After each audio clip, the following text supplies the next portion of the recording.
So, have you ever had a crush on a teacher? You can be honest. Come on. You have, haven't you? I know you have. It's kind of common. I'm not just saying this to be weird. It actually has something to do with what I'm going to talk about today, because I recently finished a book called A Season of Eden by J.M. Warwick, an author I'd never heard of before this.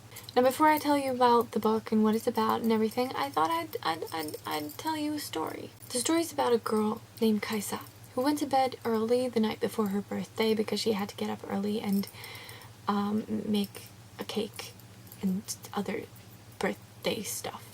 And so when she went to bed, she started reading this book called A Season of Eden, and she kind of got stuck. She kept reading and reading and reading, and before she knew it, it was already 8 a.m. the next morning, and she didn't have time to go to bed. But instead of taking a nap or getting up and taking a shower, she read the book again because she was obsessed. The cake she made tasted like crap, but she didn't care because all she could think about was A Season of Eden by J.M. Warwick. Now, perhaps what I just told you kind of gives you a picture of how much I love this book. Now, again, before I talk about the plot and everything, I would just like to deal with all of you sensitive viewers. I know that it's illegal for a student and a teacher to be together in a romantic way. We all know that. Chill. It's a book. Besides, the teacher is 22 and the student is 18, so it's not exactly, oh my god, it's unethical. It's not like that. It's just a love story. Okay? Good. Now that I've gotten that out of the way, let's talk about this book. The main character is one of the most popular girls in school. Or maybe the most popular, I don't know. She doesn't really get into that. She's used to getting whatever she wants, and when she sees her new music teacher, Mr. Christian, she just knows that that is what she wants. And she's gonna get him. No matter what. This book is amazing. I'm just throwing that out there. It's amazing.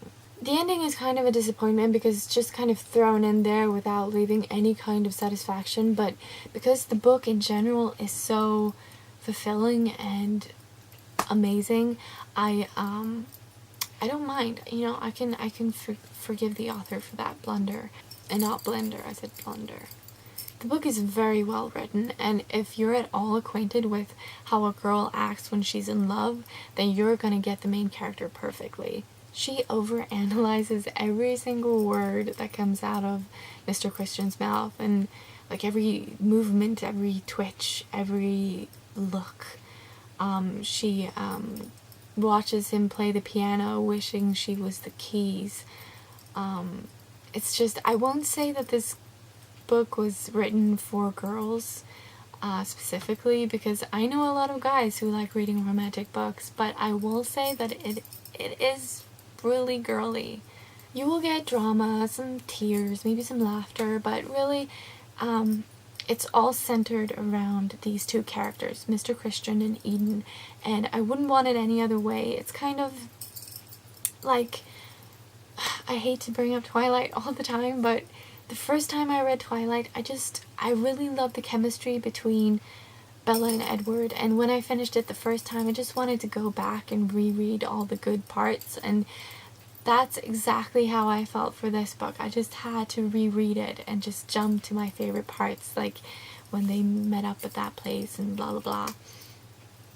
And there's just this interesting intensity between them just throughout the entire book, and just the fact that he is a teacher and she is a student, it just adds this extra flavor that other love stories lack. It's all kind of intensified by the fact that Mr. Christian is not only a teacher, but he's very religious. Mr. Christian, religious, haha. So to him, it's not only wrong in one way, but it's wrong in many ways, and so just seeing him struggle between feelings and faith and responsibility. It's really interesting, and seriously, I highly recommend this book to anyone and everyone, as long as you're interested in the romance genre, because if you're not, then you're not gonna like this book, and that's that. A+, 5 out of 5. Just read it. I highly recommend it, like Kyle would say. And yeah, you're not gonna be disappointed. Or yeah, maybe the ending, like I said, it's a bit iffy, but you can make up your own ending right up here. Now, I'm losing daylight, so I have to say this before I go. I recently created a new channel, and with a new username, because I want to start vlogging, and I couldn't really do that with my last channel because I've had it for such a long time, and no one knows how to pronounce Dorky Boy, and so yeah, I created a new channel called Maxi Magics, and if you want, you can visit and subscribe and stuff, and you can see other stuff about me that you don't know already. And yeah, it'll be really fun, and you know, you don't have to, but it would be nice. So what did we learn today? We learned that you should go and read A Season of Eden, and we also learned that you should go and check out Maxi Magics on YouTube. Yeah. I have no idea what day it is, but have a nice one.